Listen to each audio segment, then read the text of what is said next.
नमस्ते। अच्छा, एक सवाल है। क्या मेहनत का फल वाकई में हमेशा मीठा होता है? और धोखे की उम्र कितनी लंबी होती है? आज हम एक ऐसी ही कहानी में चलेंगे जो ईमानदारी, भरोसे और लालच के बीच की लड़ाई को दिखाती है। चलिए देखते हैं कि आखिर में जीत किसकी होती है। तो बड़ा सवाल यही है, क्या ईमानदारी हमेशा जीतती है? हमारी आज की कहानी ना इसी सवाल के इर्द गिर्द घूमती है। हम एक ऐसे हीरो की यात्रा देखेंगे जिसके सब्र और उसके उसूलों का एक बहुत ही मुश्किल इम्तिहान होने वाला है। ठीक है, तो चलिए कहानी की शुरुआत करते हैं। हमारी कहानी का हीरो है भूषण, एक बहुत ही मेहनती आदमी। उसकी जिंदगी में एक ऐसी मुश्किल आती है जो उसे एक बिल्कुल नए रास्ते पर ले जाती है। तो देखिए, कहानी शुरू होती है भूषण के गांव से, जहां सूखे ने सब कुछ तबाह कर दिया है। ना काम है, ना कोई उम्मीद, और लोग पानी की एक एक बूंद के लिए तरस रहे हैं। इसी हताशा में भूषण अपना गांव छोड़कर काम की तलाश में पहुंचता है विजयपुर गांव। और यहीं उसकी किस्मत उसे मिलाती है एक अमीर किसान जगत सेठ से, जो उसकी जिंदगी बदलने वाले थे। अब जगत सेठ ने जो काम दिया वो कोई आसान काम नहीं था। सोचिए, 50 गायों और 50 भैंसों की देखभाल, रोजाना गोबर साफ करना, सुबह शाम उन्हें चारा पानी देना। शुरू में तो उसे रहने के लिए भी गौशाला ही मिली, लेकिन भूषण ने बिना कोई शिकायत किए पूरी लगन से ये काम स्वीकार कर लिया। और भूषण की यही लगन और ईमानदारी बहुत जल्द रंग लाने वाली थी। अब कहानी के उस हिस्से में चलते हैं जहां उसकी मेहनत उसे फल देना शुरू करती है। तो इस दिन रात की मेहनत के बदले भूषण को मिलते थे 200 रुपए महीना और साथ में 2 वक्त का खाना। उस जमाने के हिसाब से ये एक अच्छी शुरुआत थी और भूषण इस मौके के लिए बहुत शुक्रगुजार था। भूषण ने अपना काम इतने दिल से किया कि जगत सेठ भी हैरान रह गए। उन्होंने देखा कि जानवर पहले से कहीं ज्यादा सेहतमंद हैं और दूध का उत्पादन भी बढ़ गया था। भूषण की ईमानदारी उसके काम में साफ चमक रही थी, और ये बात सेठ जी की नजरों से छुपी नहीं। तो इसका नतीजा क्या हुआ? जगत सेठ इतने खुश हुए कि उन्होंने भूषण की तनख्वाह सीधी डबल कर दी, 400 रुपए। ये भूषण की मेहनत और सच्चाई का पहला बड़ा इनाम था, जिसने उसका हौसला और भी बढ़ा दिया। भूषण ने सालों तक एक एक पैसा जोड़ा और आखिरकार अपने लिए एक छोटी सी कुटिया बना ली। अब उसे गौशाला में नहीं रहना पड़ता था। ये उसकी तरक्की का एक जीता जागता सबूत था। लेकिन कहते हैं ना, हर अच्छी कहानी में एक विलेन भी होता है।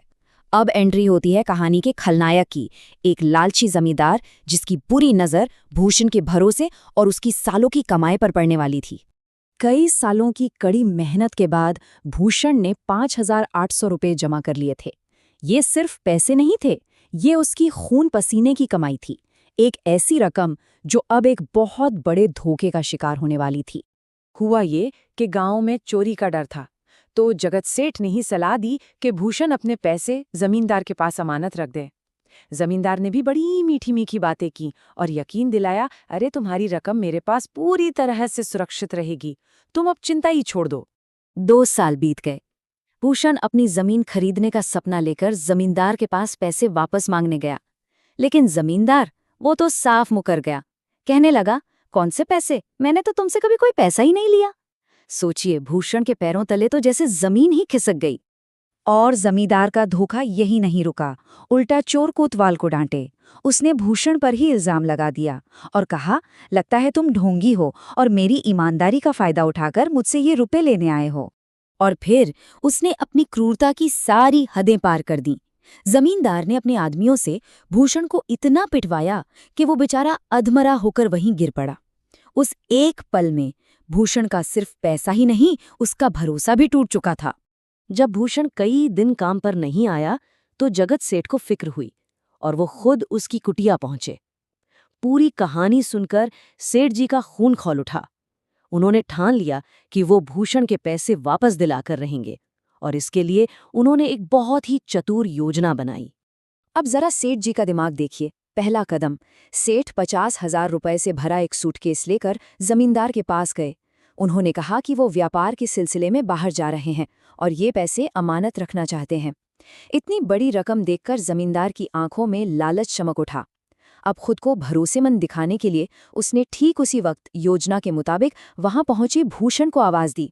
सेठ को अपनी ईमानदारी का यकीन दिलाने के लिए उसने फौरन भूषण के 5800 रुपए लौटा दिए। और जैसे ही भूषण ने पैसे अपनी जेब में रखे, सेठ का नौकर दौड़ता हुआ आया और बोला कि यात्रा रद्द हो गई है। बस सेठ जी ने अपना सूटकेस वापस उठाया और चले गए। जमींदार के लालच ने ही उसे फंसा दिया। और बस इसी तरह एक लालची इंसान की होशियारी पर एक ईमानदार इंसान की सादगी और एक बुद्धिमान इंसान की योजना भारी पड़ गई।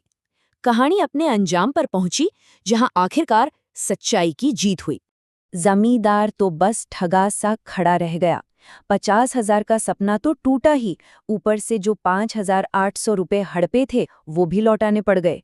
उसका लालच ही उसे ले डूबा। आखिर में जगत सेठ एक बहुत गहरी बात कहते हैं, जो व्यक्ति मेहनत और ईमानदारी से कमाता है, ऊपर वाले उसका कभी बुरा नहीं होने देते।